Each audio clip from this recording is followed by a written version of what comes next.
রবিবারে মেনুতে যদি এরকম সর্ষে পোস্ত দিয়ে ইলিশ মাছ ভাপা থাকে আর তার সাথে যদি থাকে ধোঁয়া ওঠা গরম ভাত আর বাইরে কিছুক্ষণ আগে ঝমঝমিয়ে হয়ে গেল বৃষ্টি, এরকম বৃষ্টি মুখর দিনে ইলিশ ভাপার সঙ্গে গরম ভাত খেতে খুবই ভালো লাগে। সকাল সকাল বাজারে গিয়ে আমি একটা ইলিশ মাছ নিয়ে এসেছি, সেটা কেটেও নিয়েছি কিন্তু আপনাদেরকে দেখানো হয়নি, কারণ ছেলের পরীক্ষা চলছে তো তার জন্য ছেলে ক্যামেরা করতে পারেনি। আমি এক হাতে কেটে ক্যামেরা করা যায়নি, তার জন্য আমাদেরকে দেখানো হয়নি। কাটাটা কেটে নিয়েছি, এবার ধুয়ে পরিষ্কার করে নেব।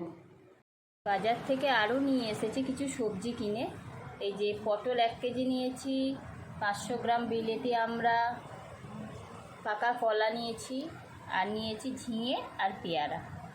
এখন আমি রান্নাঘরে চলে এসেছি, গ্যাসে কড়াই বসিয়ে দিয়ে তেল গরম করে নিয়েছি। এবার আলু করলাটা আমি ভেজে নেব।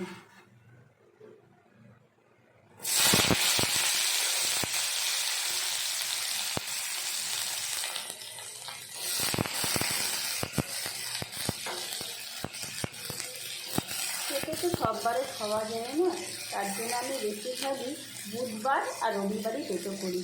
তাছাড়া ছেলের জন্মবার আছে, শনিবার আছে, মঙ্গলবার আছে, সেগুলোই আমরা পেটো খাই না। তাই বেসিক্যালি রবিবারটা আর বুধবারটাই আমরা পেটো খাই। আলু করলাটা ছেড়ে দিয়ে আমি একটু পরিমাণ মতো হলুদ, পরিমাণ মতো নুন দিয়ে দিচ্ছি, একটু নেড়ে নিচ্ছি। করলা আলুটা দিয়ে সেদ্ধ হওয়ার জন্য কিছুক্ষণ রেখে দিচ্ছি। আলুটা প্রায় ভাজা ভাজা হয়ে গেছে, আমি একটু চিনি দিয়ে দেবো। আমরা তেঁতোতে একটু চিনি দিই যাতে স্বাদটা ভালো হয় আর খেতেও ভালো লাগে। একদিন একটু তেঁতোতে চিনি দিয়ে দিলাম করলা আলুতে। এবার একটু ভাজা ভাজা, আর একটু ভাজা ভাজা হয়ে যায়, তারপরে নামিয়ে নেব।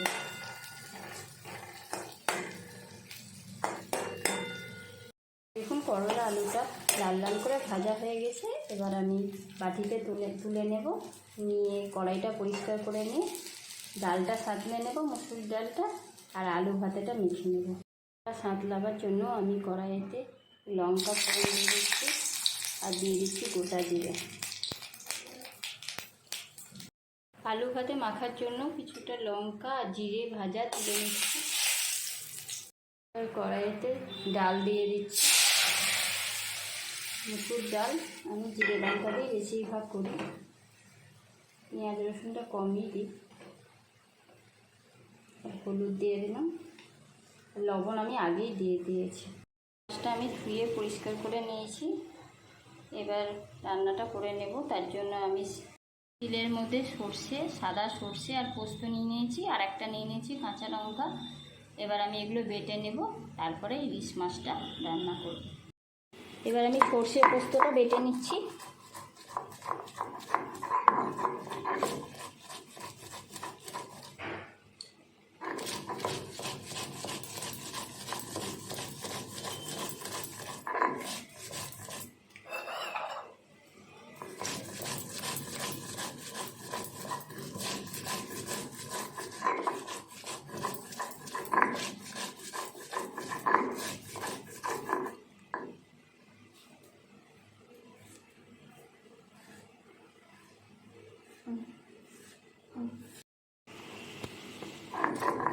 যে সর্ষে পোস্তটা সুন্দরভাবে বেটে নিচ্ছি।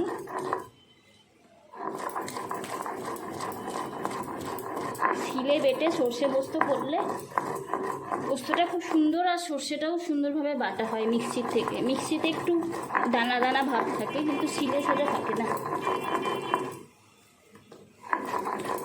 একদম চন্দনের মতো বাটা হয়।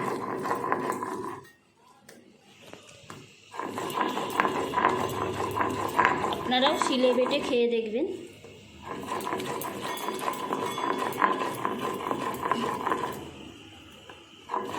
শিলেই বেশিরভাগ বাটি, আমি মিক্সিতে করি না, কারণ অল্প মশলা তো, মিক্সিতে বাটি না, শিলেই বাটি।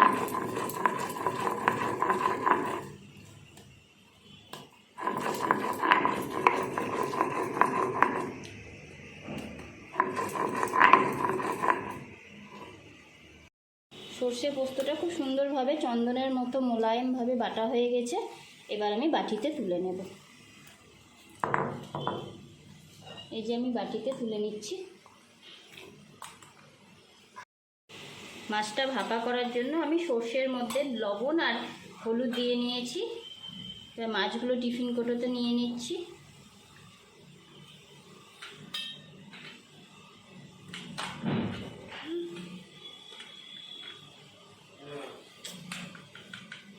এবার সর্ষে পোস্তটা ঢেলে দিলাম, নুন হলুদ দিয়ে মাখানো।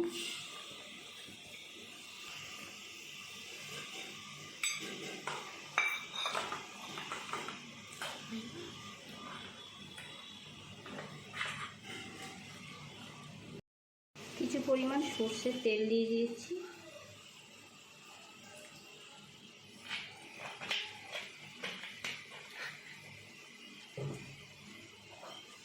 আর সর্ষের বাটিটা ধুয়ে অল্প করে জল দিয়ে দিচ্ছি।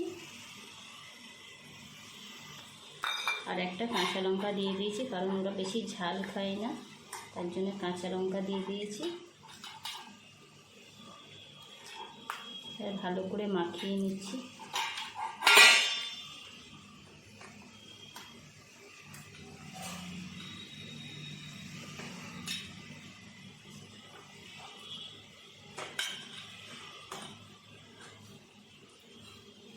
ঢেকে এটা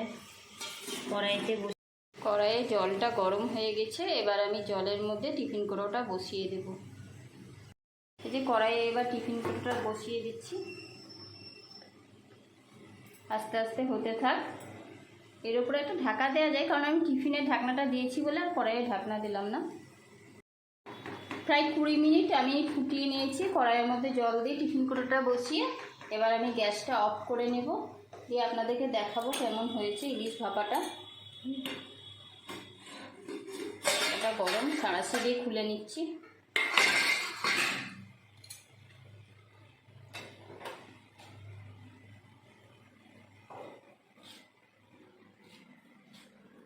এই যে দেখুন, খুব সুন্দর কালার এসেছে, আর ওপরে তেলগুলো ভাসছে। ইলিশ মাছটাও খুব সুন্দরভাবে ভাপা হয়ে গেছে। এবার এটা টিফিন কৌটো দিয়ে ঢেকে রেখে দেব। ছেলে ইলিশ মাছ পছন্দ করে না, তাও একটা ছোট দেখে রেখে দিয়েছি ছেলের জন্য, সেটা এখন ভেজে দেব। এর জন্য ইলিশ মাছটা ভাজা হয়ে গেছে। এবার ইলিশ মাছের তেলটা ভেজে নেব।